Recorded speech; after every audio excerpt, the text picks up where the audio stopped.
बिजली क्यों कड़कती है और ये जमीन पर क्यों गिरती है? आपने कभी ये सोचा है कि आसमान में बिजली के कड़कने और बादलों के गरजने के समय हमें बाहर निकलने से क्यों मना किया जाता है? क्यों हमें खुले मैदान और किसी पेड़ के नीचे जाने से मना किया जाता है? तो चलिए जानते हैं आखिर इस बिजली कड़कने और लाइटिंग गिरने का कारण क्या है। लेकिन इससे पहले अगर आप हमारे चैनल पे नए हो तो प्लीज हमारे चैनल को सब्सक्राइब कर दीजिए। तो चलिए वीडियो शुरू करते हैं।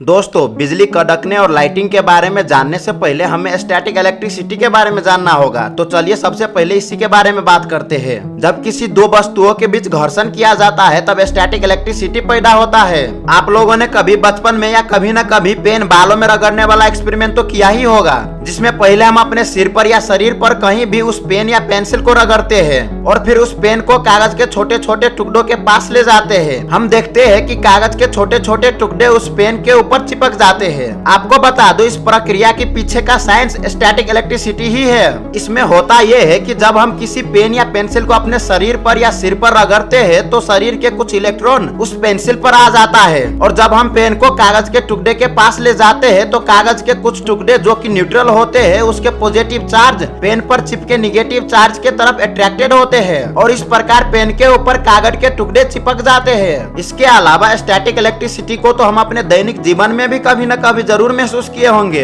रात में अपना हाथ कंबल के रगड़ खाने से भी आप बिजली का एक चिंगारी देखे होंगे, वो भी स्टैटिक इलेक्ट्रिसिटी के कारण से ही होता है। अब इतना जानने के बाद अब हम आते हैं अपने टॉपिक बिजली कड़कने और आसमानी बिजली के जमीन पर गिरने पर। सबसे पहले तो ये जानते हैं कि ये बिजली बनती कैसे है। ये तो हम जानते हैं कि पानी हीट की वजह से लिक्विड से गैस में परिवर्तन होता है और ऊपर आसमान में जाकर सब इकट्ठा होकर बादल बनते हैं। फिर ऊपर जाकर ये बादल इतने ठंडे हो जाते हैं कि छोटे छोटे बर्फ के टुकड़े के रूप में बन जाता है। ये बर्फ के टुकड़े लगातार एक आपस में टकराते रहते हैं। इसी टकराव के कारण एक निगेटिव चार्ज बनता है जो कि बादलों में नीचे की ओर हो जाता है और पॉजिटिव चार्ज हल्के होने के कारण ऊपर की ओर हो जाते हैं, जिसकी वजह से बादलों के अंदर ये चार्ज अलग हो जाते हैं। आपको बता दो, बादलों के अंदर चार्ज अलग होने के प्रक्रिया पर अभी भी रिसर्च चल रही है, क्योंकि यही सबसे महत्वपूर्ण प्रक्रिया है बिजली बनने में। जैसा कि हम जानते हैं कि स्टैटिक इलेक्ट्रिसिटी में किसी वस्तु पर निगेटिव चार्ज बन जाता है, ठीक उसी तरह बादलों के अंदर भी एक निगेटिव चार्ज बन जाता है।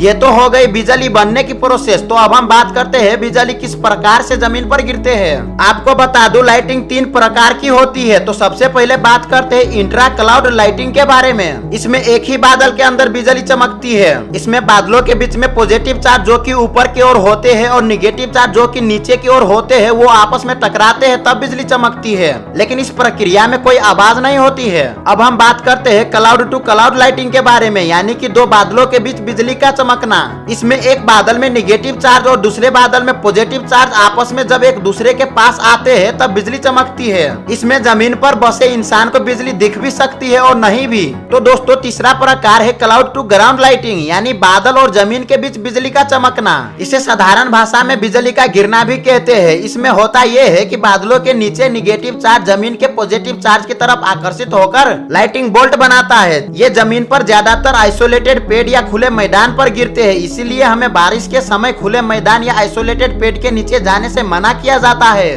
तो दोस्तों, अब हम बात करते हैं कि आखिर ये बादल गरजते क्यों है। ये जमीन पर गिरने वाली बिजली लगभग 27,000 डिग्री सेंटीग्रेड तक गर्म होता है। ये जमीन पर गिरने वाली बिजली बहुत तेजी से आवाज भी करती है, क्योंकि ये बिजली आसपास के एयर को बहुत ज्यादा गर्म कर देती है। इसमें होता यह है कि बिजली को एक स्थान से दूसरे स्थान में जाने में बहुत कम समय लगता है, जिससे आसपास के एयर को एक्सपैंड होने में समय लग जाता है। इसलिए पहले तो ये हीटेड एयर कंप्रेस हो जाती है और बाद में इन्वायरमेंट दबाव से 100 गुना ज्यादा दबाव से एक्सप्लोड यानी कि धमाके के साथ बाहर की ओर सभी डायरेक्शन में फैल जाती है और इसी प्रकार से वहाँ आवाज बनते हैं, जिसको हम बादल को गरजना भी कहते हैं। तो दोस्तों, अंत में हम बात करते हैं कि आसमानी बिजली से अपनी और घरों की रक्षा कैसे करें। तो सबसे पहले है लाइटिंग रॉड। आसमानी बिजली से अपने घरों को बचाने के लिए ये रॉड अपने घरों में लगाए, क्योंकि ये सबसे अच्छा उपाय है। ये रॉड बेंजामिन फ्रैंकलिन द्वारा विकसित किया गया था। ये एक लोहे की छड़ी जैसी होती है जिसकी ऊपरी सिल भाले की तरह नुकीला होता है और इसे खुले छत पर लगाया जाता है। इस रॉड से एक तार जमीन के अंदर गहराई तक जाती है जो बिजली को खींचकर जमीन के अंदर पहुंचा बचा देता है। तो दूसरे नंबर पे है लाइटिंग अरेस्टर। बिजली को अपने घरों से बचाने के लिए ये भी बहुत अच्छा उपाय है। इसमें ऐसी व्यवस्था होती है जिसमें अपने ऊपर आने वाले पावर को तुरंत ही घटा देने का विशेष गुण होता है।